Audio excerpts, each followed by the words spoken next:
Hello, my name is Kathleen Frost. I'm CEO of Doctors Invest Direct. Welcome to DID TV.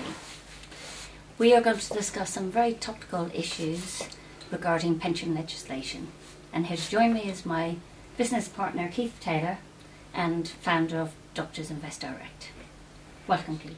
Hi, Kathleen. Keith, what are the general changes to pension legislation that we should know about? There are four issues. The first is the imposition of a new annual allowance for the amount that people can put into pension policies each year.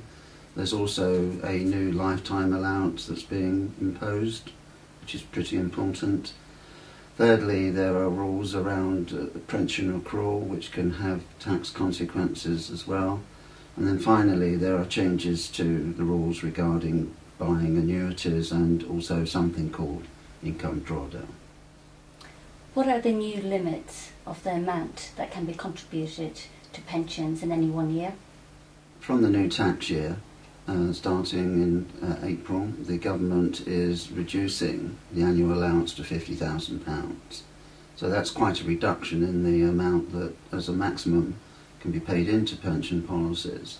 But the good news is that 50% taxpayers can now obtain up to 50% tax relief against the contributions they're making. Why are lifetime allowances changes not good news? Well, the government, really rather surprisingly, has reduced the lifetime allowance from its present limit. The Labour government introduced lifetime allowances, which are really a cap on the total value that an individual can build up in a pension fund before a higher rate of tax is applied to that pension fund. Under Labour, it was increased to £1.8 million as a lifetime allowance. From April next year, it's going to reduce to £1.5 million. Now, whilst the vast majority of doctors and dentists wouldn't have been troubled by the 1.8 million limit, quite a few will, now that the limit is coming down to 1.5 million. Keith, how many doctors and dentists will be affected by this new change? Well, I think it was probably only hundreds were affected by the 1.8 million figure, but I think it's thousands that will be affected by the 1.5 million limit. Those people will be consultants on higher earnings with long periods of service, 35 years of service to 40 years of service will certainly get you somewhere near or even above the 1.5 million value. And in a way, if you've been extremely prudent and over and above the NHS pension scheme, you've also accumulated significant non-NHS pension funds, then again, you're probably increasing your chances where the 1.5 million limit will have consequences for you. Because these changes are so significant, I have written an article giving quite a lot of case study examples in the latest edition of our Financial Surgery magazine. How does a practitioner calculate the present value of their pensions accumulated of lifetime allowance purposes? It's necessary to establish what the existing level of pension and lump sum are that a doctor or a dentist has accumulated through the NHS pension scheme. You multiply the pension by a factor of 20, you add to that the value of the lump sum, and that is the result for the purposes of valuing it for lifetime allowances limits. But in addition to that, if the doctor or dentist has also accumulated non-NHS pension funds, then you need to add to the figures I've just described the value of those pension funds. So the total of all of that is the result for lifetime allowance purposes, and if it's more than 1.5 million, then it needs to be looked into. Is there anything that a practitioner can do to protect themselves if they're already in excess of the incoming new 1.5 million limit? Yes, indeed. There are things that a practitioner can do if they're around or at the 1.5 million limit. And it's best not to wait before looking into all of this. Effectively, I would encourage every doctor and dentist to obtain a statement as to the value of their benefits from the NHS pension scheme headquarters either in Fleetwood or in Scotland.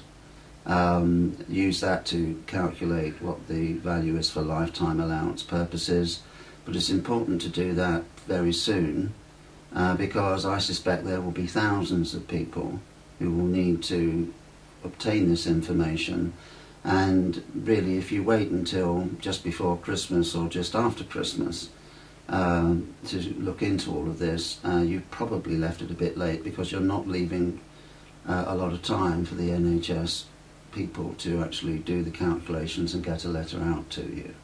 So I would say find out what your position is now. If it is around the 1.5 million limit, then you can apply for something called fixed protection. Fixed protection effectively helps you to ring fence the value of the benefits that you've already achieved.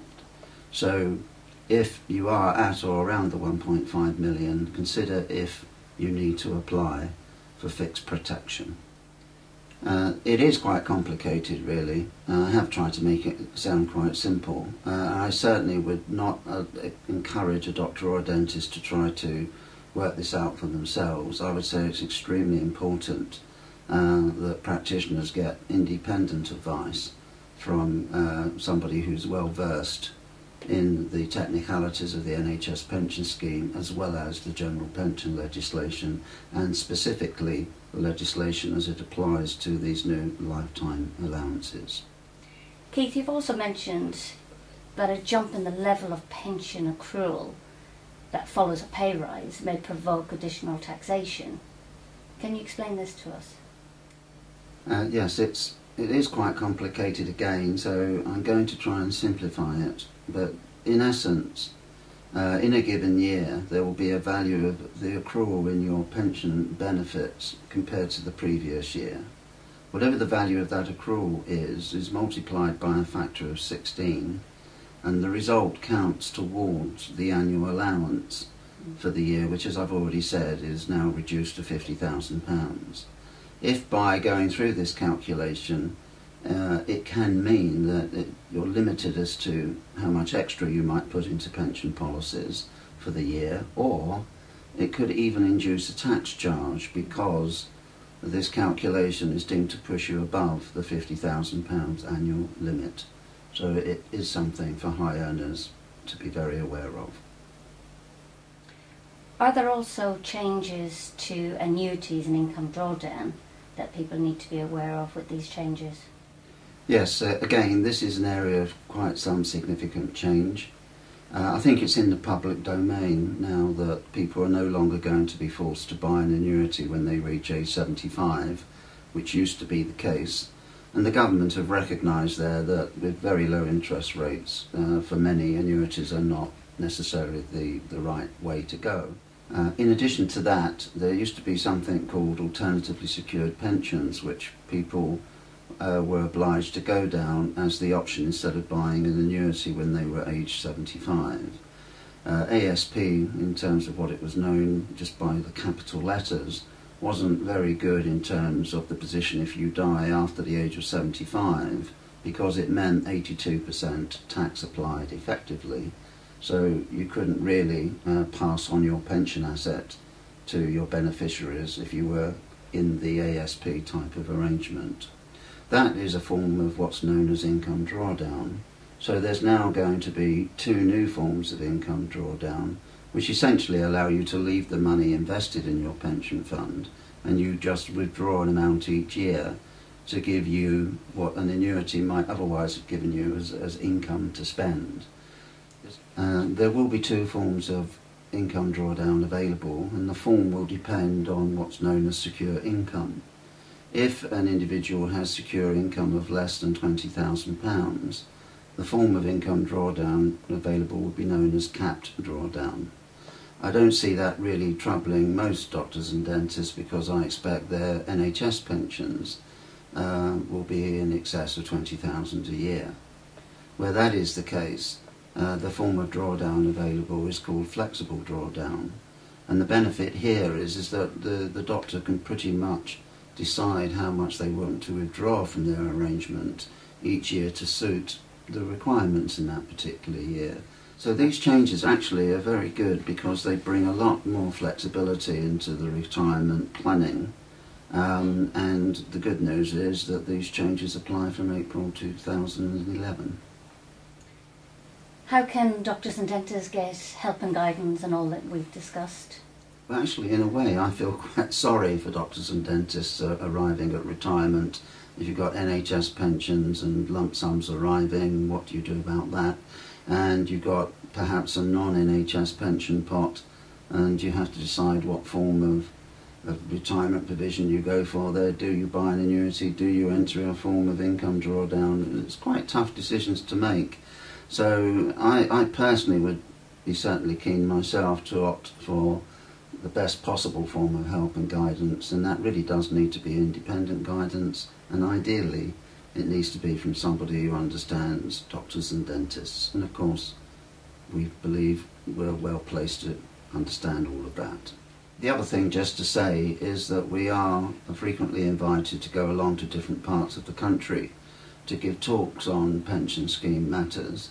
So I'd just like to say to viewers that if you would like us to come to your part of the country and do a group of doctors or dentists, then we'd be delighted to take up any such invitation. Thank you, Keith. You can access recent issues of Financial Surgery and the Retirement Guide in the library section of our website. Alternatively, you can call us for copies, or if you need help and guidance, also please call us. Meanwhile, thank you for watching DID TV. Doctors Invest Direct is a trading style of Taylor Frost Wealth Management, which is authorised and regulated by the Financial Services Authority. Please note and read the important general information at the end of this videocast. The case studies or comments contained in this videocast do not constitute individual advice to viewers. Viewers should ask for personal advice before acting on any of the case studies or comments contained in this videocast. We are happy to provide such advice.